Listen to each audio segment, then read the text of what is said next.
पालघर जिल्ह्यात गेल्या काही दिवसांमध्ये झालेल्या अतिवृष्टीनं आतापर्यंत 21 बळी घेतलेत।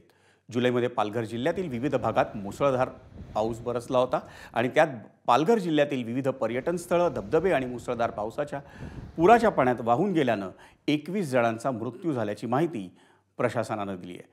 त्यामध्ये पालघर जिल्ह्यातील ग्रामीण भागात सर्वाधिक मृत्यू झालेत। त्यात पालघर तालुक्यातील 6, डहाणू, जव्हार आणि वसईतील प्रत्येकी 4 तर तलासरी, वाडा, विक्रमगड अशा भागातील प्रत्येकी 1 असे मिळून 21 बळी गेलेत।